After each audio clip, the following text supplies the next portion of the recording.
شروع اللہ کے بابرکت نام سے جو بڑا مہربان اور نہایت رحم کرنے والا ہے۔ السلام علیکم۔ ہسٹری مسجد الاقصیٰ اور کعبہ کی تعمیر۔ اس روح زمین پر آدم علیہ السلام کے آنے سے دو ایسے اہم مساجد ہوئے جو عبادت اور دعوت تبلیغ کا مرکز کہلایا۔ ان دونوں ہی مساجد اور پیغمبروں کی زندگی تعلیمات کا گہرا ربط رہا۔ یہ دونوں ہی مراکز اللہ کی عبادت کے لیے وقف کی گئی تھیں، جن میں سب سے پہلا گھر خانہ کعبہ ہے جو حضرت آدم علیہ السلام کی تخلیق سے قبل ہی فرشتوں نے تعمیر کی تھی۔ جب آدم علیہ السلام اس دنیا میں تشریف لائے تو آپ علیہ السلام نے کعبہ کی دوبارہ بنیاد رکھی، اور خانہ کعبہ کی تعمیر کے 40 سال بعد آپ علیہ السلام نے مسجد اقصیٰ کی تعمیر کی۔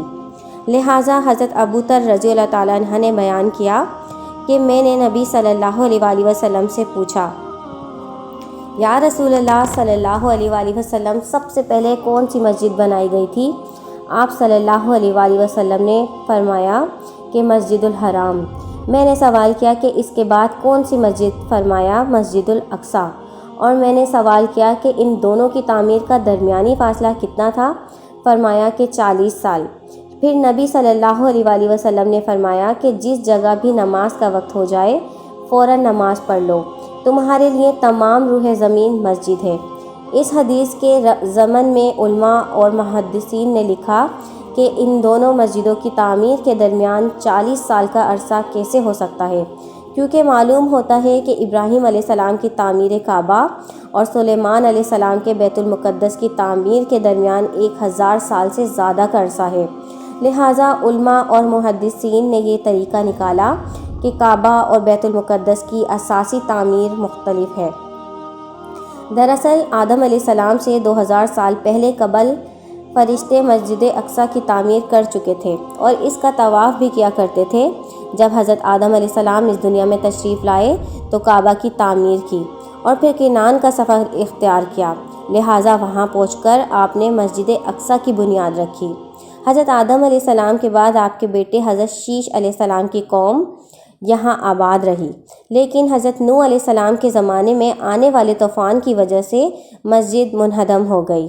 ایک روایت کے مطابق نوح علیہ السلام کی کشتی اسی مقام پر رکی تھی جہاں آج بیت المقدس قائم ہے، لہٰذا کنعان کے لوگ دوبارہ یہاں آباد ہونا شروع ہو گئے، اور پھر حضرت ابراہیم علیہ السلام کو مابعوث کیا گیا کہ انہوں نے مکہ میں اپنے بیٹے حضرت اسماعیل علیہ السلام کے ساتھ مل کر کعبہ کی دوبارہ تعمیر کی، اور کنعان میں اپنے بیٹے اسحاق علیہ السلام کے ساتھ مسجد اقصیٰ کی تعمیر نو کی۔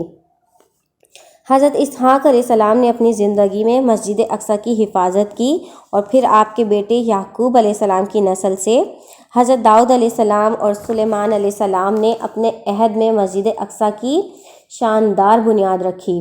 مختصر یہ کہ مسجد اقصیٰ میں بیشتر انبیاء کرام کا مرکز رہا۔